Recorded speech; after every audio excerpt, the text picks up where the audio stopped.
১৭৩৫ খ্রিস্টাব্দে যশোর জেলা বর্তমানে পশ্চিমবঙ্গের উত্তর চব্বিশ পরগনা জেলার বারাসাত মহকুমার অন্তর্গত চাকলা গ্রামে লোকনাথ বাবার জন্ম হয়েছিল।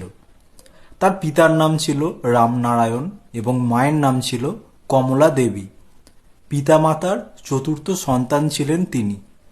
এই সময় মাত্র ১১ বছর বয়সে তাকে উপনয়ন করিয়ে পাশের গ্রামের ভগবান গাঙ্গুলির হাতে সন্ন্যাসের জন্য তুলে দেওয়া হয়েছিল। তার বাল্যবন্ধু ছিল বেণী মাধব। অনেকেই তাকে শিবের অবতার বলে মনে করেন।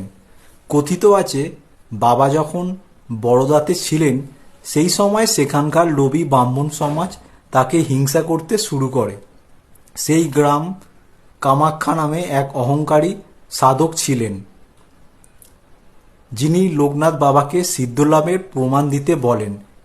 কামাখ্যা বলেছিলেন, লোকনাথ বাবা যদি সিদ্ধপুরুষ হন তবে তিনি তার শিষ্যত্ব গ্রহণ করবেন।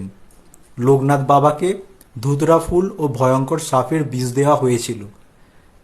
তিনি সেই বিষ স্বেচ্ছায় গ্রহণ করেছিলেন, কিন্তু তিনি বলতেন তার মায়ের হাতের দুধ তার মৃত্যুকেও জয় করতে পারে। সেই জন্য তাকে চিতায় শয়নরত অবস্থায় রাখার আগে তার মা হাতে করে দুধ পান করিয়েছিলেন। আর সত্যিই সকলকে অবাক করে দিয়ে তিনি চিতা থেকে সুস্থ হয়ে ফিরে আসেন। এরপর এই সমগ্র ব্রাহ্মণ সমাজ এবং কামাখ্যা তার শিষ্যত্ব গ্রহণ করেছিলেন। এরকম আরও অনেক লৌকিক কথা প্রচলিত আছে লোকনাথ বাবার প্রসঙ্গে। আজ ১৯শে জ্যৈষ্ঠ লোকনাথ বাবার তিরোধাম দিবস। লোকনাথ বাবা খুব অল্পতেই ভক্তদের উপর সন্তুষ্ট হন। আজকের দিনে প্রত্যেকের বাড়িতে লোকনাথ বাবার পুজো সম্পন্ন হচ্ছে। কথিত আছে, বাংলাদেশের নারায়ণগঞ্জের বারদী আশ্রমে তিনি সমাধিস্থ হয়েছিলেন। জানা যায় যে এক ভক্ত পুত্রের যক্ষারোগ তিনি নিজের শরীরে ধারণ করেছিলেন, যাতে বালকটি পুরো সুস্থ হয়ে ওঠে, এবং এই ঘটনার কিছুদিন পর যক্ষারোগে তার মৃত্যু ঘটে। শোনা যায় লোকনাথ বাবার মৃত্যুকালে তার বয়স হয়েছিল ১৬০ বছর। ১৯শে জ্যৈষ্ঠ মহাসমাধিতে থেকে বাবা তিরোধাম হয়।